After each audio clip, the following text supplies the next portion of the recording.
Assalamualaikum warahmatullahi wabarakatuh. Saya sedang bersama dengan senior saya, kakak kelas saya di Mesir, Al-Mukarram, Ustadz Dr. Damanhur Abbas. Nikmati kajian-kajian tausiah beliau yang bergizi, berkualitas di channel Ustadz Damanhur Abbas. Jangan lupa tonton, subscribe, like, share, and comment. Assalamualaikum warahmatullahi wabarakatuh.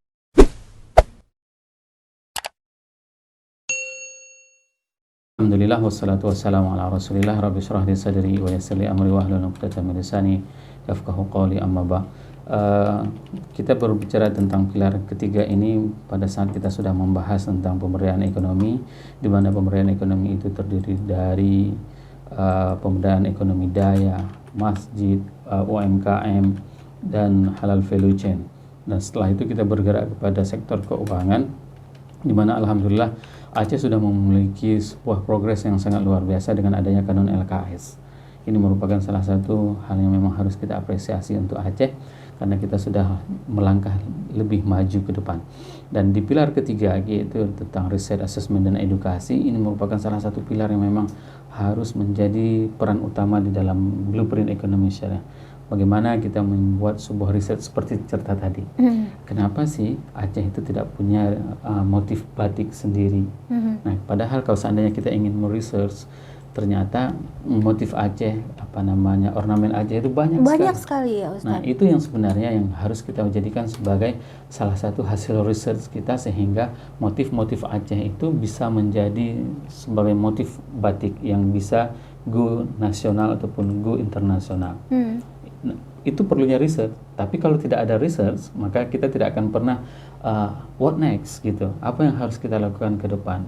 Maka di dalam berbicara ekonomi syariah ini juga kita memerlukan yang dinamakan dengan lembaga penelitian tersebut.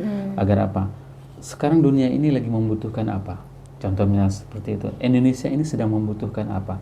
Maka itulah semuanya yang harus kita persiapkan untuk riset ini. Nah, yang kedua yaitu asesmen, yaitu ada semacam kita penelitian di lapangan, kebutuhan kita itu semacam apa, bagaimana gejolak yang ada di dalam tatanan kehidupan masyarakat. Dan yang ketiga itu adalah adanya edukasi. Maka di sektor ini, di pilar ini ada beberapa hal yang memang kita harus create, harus kita tumbuhkan. Pertama, kita sudah membuat di Aceh Asosiasi Forum Ekonomi Syariah, ASEF namanya, bukan ASEP ya. ASEF ini sudah lama Ustaz dibentuknya? Dari tahun 2022 kita buat pertama sekali forum ekonomi syariah Aceh itu di Banda Aceh, dan itu kita hadirkan biasanya dengan festival ekonomi syariah seluruh Aceh. Tahun yang lalu ada beberapa dai nasional yang datang, dibuat acara di halaman Masjid Raya Baitur Rahman, ada seminarnya, ada pameran UMKM-nya, semuanya itu kita hadirkan sebagai nuansa baru. Ini loh ekonomi syariah. Nah, kita perkenalkan seperti itu. Jadi ada kegiatan-kegiatan di dalamnya Ustaz ya? Kita bahas tentang bagaimana masa depan tentang kanun LKS, misalnya apa instrumen yang harus kita perbaiki, dan semuanya itu di Forum Ekonomi Syariah Aceh. Ya, anggotanya itu Ustaz? Untuk masyarakat luas? Terdiri dari tokoh masyarakat, terdiri dari akademisi, terdiri dari praktisi, dan itu kita bergabung semuanya di dalam ASEF tersebut. Artinya bisa untuk semua kalangan? Semua kalangan bisa bergabung di situ. Nah, tidak nggak mesti harus memiliki KTA ya, kata. Iya. Itu dia. Jadi kalau Ustadz tadi mengatakan ada 3 ya Ustadz, asesmen yang pertama ini atau riset dulu, atau kita perlu edukasi duluan ini yang harus kita pelajari? Ketiga itu beriringan dia. Kenapa kita katakan beriringan? Dikarenakan kita tidak mau terjadi berulang tahun kembali permasalahan yang pernah terjadi di Indonesia. Indonesia mengalami ketinggalan gap jarak antara edukasi dengan praktisinya selama 17 tahun. Tahun 90-an industri keuangan syariah itu hadir di Indonesia. Namun industri kependidikannya baru hadir setelah 17 tahun. Sehingga siapa yang mengisi ruang kosong di industri keuangan tersebut, itu adalah yang mengisinya adalah SDM yang sama sekali tidak memahami tentang ekonomi syariah. Dia hanya dihiasi dengan syariah. Misalnya karyawannya dipakein jilbab. Setelah keluar dari pekerjaannya, misalnya begitu dia keluar kantor, langsung berubah kembali. Seperti megaloman, waktunya berubah. Bisa gitu Ustaz. Ya, begitu juga yang lakinya, misalnya di dalam kantor mereka dengan ramahnya assalamualaikum, pakai peci. Begitu di luar kantor Berubah ya. Nah, itu dikarenakan apa? Dikarenakan ada jarak antara industrinya dengan institusi pendidikannya. Seharusnya ini Ustaz. Seharusnya kita harus beriringan. Contoh misalnya hari ini, apa yang paling dibutuhkan di Aceh? Kita bisa melihat, misalnya dalam satu kasus ya, kita harus melihat. Ini yang perlu risetnya. Baitul Mal punya duit banyak loh, tapi kok nggak disalurkan? Pertanyaannya kan seperti itu. Iya. Nah, ternyata permasalahannya itu tidak ada SDM yang bisa menyalurkan. Tidak ada SDM yang bisa menghimpun. Selama ini kita selalu mengatakan potensi zakat puluhan triliun, ratusan triliun, ribuan triliun. Megah, Ustaz. Ya kan? Itu kan cuman angka-angka di atas kertas, tapi how to make real itu yang menjadi permasalahan. Dikarenakan apa? Dikarenakan kita tidak mempersiapkan SDM. Maka seharusnya institusi industri pendidikan mereka harus menyiapkan. Harus menyiapkan SDM yang bisa mencapai tujuan tadi. Jadi bukan hanya dari judulnya aja, tapi Bukan. harus dibuktikan. Harus dibuktikan. Maka kita perlu membuka prodi Ziswaf misalnya, prodi zakat infak dan wakaf, ataupun nanti prodi manajemen filantropi Islam, misalnya seperti itu. Iya. Nah, hal-hal seperti ini yang memang kita harus bisa kita baca ke depan apa yang dibutuhkan oleh tatanan masyarakat dan apa yang memang kita bisa persiapkan. Maka kita nanti akan persiapkan bagaimana silabus, bagaimana kurikulum di prodi-prodi tersebut. Inilah tugas kita. Pusing ya Ustaz. Nggak pusing, sebenarnya nggak pusing. Karena ini kan kebutuhan kita. Kita mau arahnya mau kemana? Mau masuk ke dunia industri, maka kita harus siapkan. Nah, Dan termasuk juga masyarakat awam harus tahu ini Ustaz. harus tahu. Supaya apa? Supaya hari ini jangan kita sudah lelah mencari kerjaan dan nanti baru pertanyaannya, Ustaz, halal nggak ya kerjaan saya? Iya. Ya kan? Iya. Dia udah pontang-panting dari pagi keluar cari rezeki. Pertanyaannya, kira-kira kerjaan saya halal atau haram ya? Kan aneh itu. Iya, jadi artinya pilar ini bukan untuk orang-orang tertentu ya Ustaz ya, Bukan, untuk tapi semua orang. Untuk semua orang. Supaya apa? Supaya kita pada saat mencari rezeki itu kita bisa paham. Rezeki yang kita cari itu adalah dengan ridha Allah.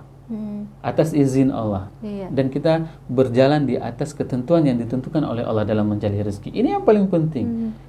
Kalau enggak, nanti orang kan ini banyak terjadi ini dalam kehidupan sehari-hari. Saat saya ini ada trading seperti ini, udah banyak yang labanya, sudah banyak ini keuntungannya. Halal nggak Ustaz? Lah, udah sekian lama dia berinteraksi, baru nanya halal atau enggak. Yang tahu selama ini mungkin pajaknya aja Ustaz ya. Tapi halal enggaknya itu belum tahu Ustaz ya. Itu yang paling Dari sini bahaya. bayar pajaknya sekian gitu ya. Maka edukasi ini merupakan salah satu yang memang harus kita lakukan tanpa henti, seperti kita menghirup udara. Berterima kasih kepada RRI yang telah menyediakan slot di sore hari untuk berinteraksi dengan masyarakat tentang dialog ekonomi syariah ini. Iya. Karena banyak masyarakat yang nggak tahu dan mereka nggak paham. Oh rupanya nggak boleh ya. Oh rupanya seperti ini ya. Ini hal-hal yang memang menarik dan saya sangat apresiasi pada saat kemarin ada salah satu warga yang memang mereka menemukan kejanggalan transaksi di dalam dunia real. Pada saat salah seorang nasabah yang mengadu, Ustaz, kenapa ya waktu saya beli sepeda motor itu saya beli cash tapi tiba-tiba dikatakan kredit. Nah, seperti itu. Belinya cash. Belinya cash, tapi tiba-tiba dia beralih menjadi kredit. Pembayarannya Ustaz secara kredit. Aduh. Berapa Makanya, nah, setelah kita tanyakan, kita pelajari, lalu kita sampaikan ke media, yaitu RRI, dan itu di blow up sama RRI, luar biasa bantuan RRI sehingga apa semua proses itu dapat dihentikan, transaksi-transaksi yang tidak baik itu dapat diputuskan mata rantainya. Inilah fungsi edukasi tadi. Kalau tidak seperti itu, maka kita tidak akan pernah bisa keluar dari sistem apa yang dinamakan dengan yang menjerat perekonomian rakyat semakin sengsara. Jadi masyarakat atau pendengar kita untuk sore hari ini yang mendengar, wah ini topiknya bukan untuk kita nih, ini untuk pengusaha-pengusaha. Enggak ya Ustadz ya, salah besar ini ya. Kita perlu pendidikannya ini. Nah, ini ada pertanyaan di TikTok nih. Ya.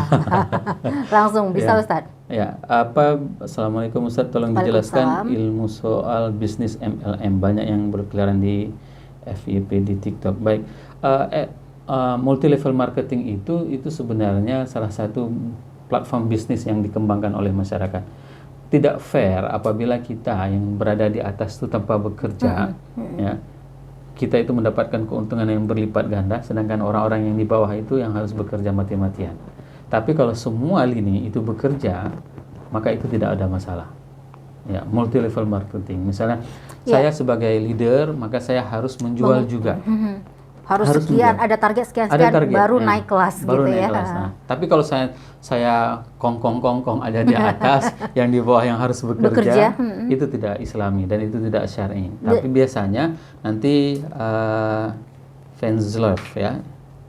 Boleh nanti ditanyakan ada enggak fatwa ataupun mereka di multi level marketing mereka itu ada enggak dewan pengawas syariahnya? Kalau memang ada, itu berarti MLM-nya sudah memang syar'i. Kenapa? Setiap bisnis itu memang kalau dia beroperasional di Aceh, mereka harus mempunyai yang dinamakan dengan Dewan Pengawas Syariah. Dan itu sudah ada, Ustaz? Standar, SOP-nya. Kalau tidak ada, berarti itu tidak syar'i. Apapun bentuknya. MLM apapun, kalau tidak ada Dewan Pengawas Syariahnya, maka itu tidak syar'i. Tapi kalau ada Dewan Pengawasnya, maka itu sudah syar'i. Maka itulah fungsinya kita sebagai Dewan Syariah untuk memastikan semua produk yang kita publishkan itu adalah produk yang memang yang memang sudah lolos kriteria di dalam al-unqud fil Islam, akad-akad di dalam Islam. Itu berimbas ke apa ya, bahasa awamnya, ke cara-cara penjualannya juga nih Ustadz, ke bawah bahannya seperti Ustadz bilang tadi kan. Ada yang sifatnya rasanya nggak adil ini yang di atas. Memang ya, tapi kalau bukan penjualan produk memang nggak boleh. Ini saya ingin tegaskan lagi ya. Memang kalau misalnya bukan penjualan produk memang nggak boleh. Kenapa? Karena ini nggak ada hak apa-apa, nggak ada jasa apa-apa. Hanya dengan siapa yang bisa merekrut orang lain, dia akan mendapatkan bonus sekian. Dan itu terjadi loh. Terjadi pada saat beberapa bulan yang lalu, ada salah seorang jamaah yang menanyakan kepada saya, Ustaz, ini ada MLM yang tebus barang, ya, saya nggak usah sebutkan namanya. Kita ada orang katakanlah misalnya di Argentina dia beli barang, tapi kita yang nombok duluan, nanti akan dibayar ke kita. Oke. Saya bilang nggak pernah terjadi seperti itu. Saya pernah hidup di Amerika, saya bilang. Dan pada saat saya pesan barang di Amazon, maka pada saat itu barang itu harus saya bayar dulu, baru barang itu diantar ke rumah. Ini kok bisa tiba-tiba misalnya kalian beli barang, saya yang tebus barangnya, nanti begitu barang udah kalian terima baru bayar ke saya? Nggak mungkin. Itu dia, nggak mungkin. Maka saya bilang ini tidak syar'i, MLM-nya tidak syar'i. Tapi saya udah dapat manfaatnya. Memang benar pada awal-awal, bulan pertama, bulan kedua itu akan diberikan manfaat. Bulan ke-6 dia lari. Iya. Ini yang paling banyak. Berarti itu sistem yang salah Ustaz ya? Ya, sistem yang salah. Dan itu tidak dibenarkan sama sekali di dalam Islam. Kita menzalimi saudara-saudara kita, mencari keuntungan di atas penderitaan orang lain. Dan banyak orang begitu misalnya ditawarkan dengan platform-platform digital yang hari ini, ayo investasi di platform kita 10 juta, bulan depan akan mendapatkan 12 juta. Dan itu banyak Ustaz. Dan itu yang paling banyak. Semua orang tergiur ingin cepat kaya. Betul. Padahal tidak pernah Rasul mengajarkan orang itu cepat kaya.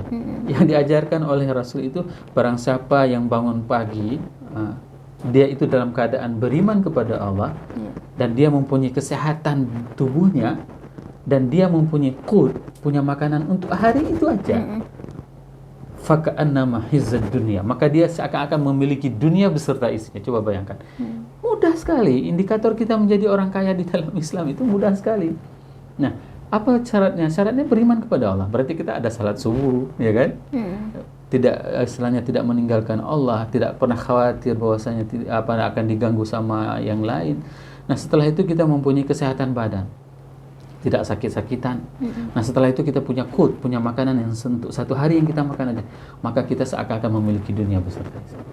gampang. Hari ini kan orang semuanya tergiur. Iya, Ustaz. Saya harus punya pendapatan sekian ratus juta untuk apa? Ganti mobil. Oh, saya harus punya pendapatan sekian untuk apa? Mau Ganti rumah. Ganti rumah misalnya. Asal jangan ganti istri. Itu yang bahaya, Ustaz. Iya. Itu dia. Ini permasalahan yang memang kita alami hari ini. Padahal kalau kita pikirkan secara akal sehat, jika ada yang mengajak untuk mendapatkan penghasilan yang berlipat-lipat, ya nggak mungkin dia berbagi ya Ustadz ya. Ya, benar. Untuk diri sendiri dulu. Benar.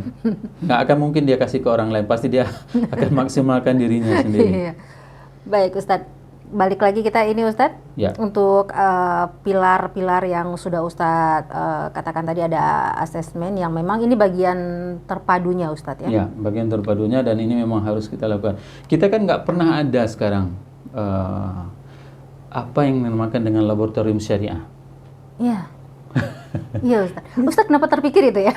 Karena ini memang harus ada. Nah, dan di mana tempat yang paling cocok untuk mengkreat laboratorium syariah? Saya menyarankan kepada seluruh instansi pemerintah di daerah, di kampus. Mereka lah yang orang-orang yang memang mempunyai apa yang dinamakan dengan potensi SDM yang sangat luar biasa. Siapa yang tahu bahwasanya ini adalah proses yang dilakukan adalah halal. Ya, contoh misalnya hari ini saya sudah berulang kali mengatakan kepada semua pihak, semoga ini didengarkan. Ayo, Luk Sumawe itu perlu kepada rumah potong yang halal. Dan sampai dengan hari ini kita tidak punya rumah potong yang halal. Boleh jadi ayam yang dipotong itu sudah ratusan masuk ke dalam air panas tersebut. Ya. Iya. Dan itu kalau kita tahu, ya kan? Kalau seandainya kita tidak tahu, yang potongnya mungkin juga tidak jelas apakah dia ada cepok atau tidak. Iya, Ustadz. Ini menjadi tanda tanya Lia juga dari dulu nih, Ustadz. Kalau kita ragu untuk memakannya itu, Ustadz, gimana itu Jangan hukumnya? beli. Ya, makanya Karena itu terbesi juga, Ustadz. Ini bener nggak? Kalau saya tetap membelinya sama sosok yang memang sudah kenal kalau di pajak tradisional Jadi itu. kita cari orangnya, misalnya Pak pedagangnya Haji dulu. ini, saya akan cari sama beliau, saya akan bilang tolong dibersihin yang bagus, misalnya seperti itu. Dan itu beliau yang sembelihnya. Dan maka kita hari ini semua itu memerlukan rumah potong yang halal. Kalau itu tidak dibuat, ya, kacau. Karena pasti Ustadz, begitu kita beli, ini bener nggak ya tadi? Iya Ustadz, benar. Dan itu memang harus, maka kita menginginkan adanya laboratorium halal tersebut. Dan ini sangat-sangat urgent, ya. Misalnya, mohon maaf, misalnya hari ini ada masakan yang paling enak katakanlah di Kota Luk Sumawe misalnya. Apa misalnya yang paling enak, Kak? Dia jarang keluar Ustadz, biasa masak sendiri. Makanan misalnya yang paling enak misalnya. Boleh disebut. Apa misalnya? Katakanlah misalnya ada ikan kemamah misalnya. Kita sudah tahu halalnya. Kita yakin bahwasanya yang masak ini adalah orang Islam. Ya kan?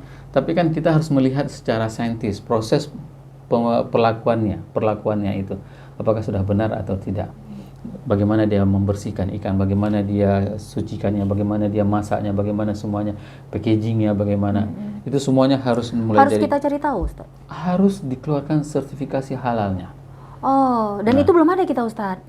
Sepertinya. Makanya. Di setiap kita bilang baik kedai-kedai di Aceh nih, mie caluk, dia kan suka mie Aceh, Ustaz. Udah ketahuan ya. Dia suka mie Aceh nih. Kenapa kita mie caluk kita nggak bisa kita produksi skala nasional? Karena nggak ada sertifikasi halal.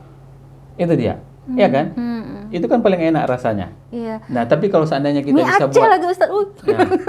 Setelah ini kita beli nanti, Ustaz. Ini hari Senin cerita makanan lagi ini. Iya, Ustaz.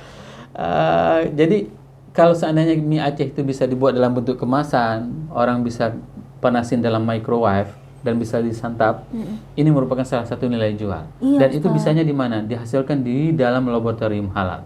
Iya, benar, Prosesnya Ustaz. itu harus ada laboratorium halal, baru bisa kita memproduksi hal-hal seperti itu. Walaupun di Medan ya Ustadz, yang dekat ini ada mie Aceh, tapi nggak sama seperti di sini, Ustadz. Beda memang, sangernya juga beda. Betul. Makanya inilah yang perlu kita, pada saat kita cerita tentang riset, edukasi, dan asesmen ini, perlunya laboratorium halal, perlunya industri halal, dan ini semoga ke depan ada di Luk Sumawe dan Aceh Utara dan di Aceh khususnya. Tapi ide ini sudah tercetus, Ustaz, ya? Sudah Berulang kali kita menyampaikan, kita usulkan supaya apa? Mudah-mudahan ada yang tergerak pintu hatinya mendapatkan hidayah sehingga kita bisa bisa meng-create perekonomian ini yang bisa mensejahterakan umat. Ya. Mudah-mudahan dalam waktu yang cepat ini Ustaz, Insya Allah berkat doa Kak Dia. yang dekat ini, jadi terketuk hatinya untuk sore hari ini, penting ternyata ini ya, sehingga kita sebagai pembeli juga merasa aman, nyaman ya. Betul. Karena kita sudah yakin bahwa prosesnya ini sudah sangat benar sekali. Prosesnya itu yang memang sudah melewati proses syar'inya. Dan tahapan-tahapannya itu sudah memang semuanya benar. Maka seperti kita katakan tadi, saya pernah membaca beberapa manuskrip Aceh, ternyata setiap daerah di Aceh itu punya ornamen tersendiri dia. Itu yang kita tidak pernah mengeksplor ornamen Aceh itu. Misalnya Aceh Pase itu ornamennya beda dengan ornamennya Gayo. Iya. Nah, kenapa batik kita tidak kita buat khasnya itu sesuai dengan khas daerah kita? Mohon maaf yang sangat sebesar-besarnya, kalau udah cerita Aceh pasti pintu Aceh aja yang ditonjolkan. Iya, betul. Itu kan tidak sangat kreatif kita. Pintu Aceh, Pintu rencong, rencong ya kan? Kan nggak mungkin di baju kita buat rencong, ini mau berantem. Iya, memang Gitu dia. banyak sih Ustadz. Ya. Motif batik Aceh ini kalau kita bilang sangat banyak sekali Ustadz ya. Ya. Nah, Ustadz, pilar ketiga ini yang Ustadz katakan tadi dirancang sedemikian rupa, itu urutan-urutannya walaupun seiring itu Ustadz, apakah bisa dibalik-balik? Boleh dibalik-balik, nggak ada Yang masalah. penting itu sejalan Ustadz. Yang penting ini sejalan, dan ketiga pilar ini memang harus kita jalankan. Tidak boleh asing-asing istilahnya ya.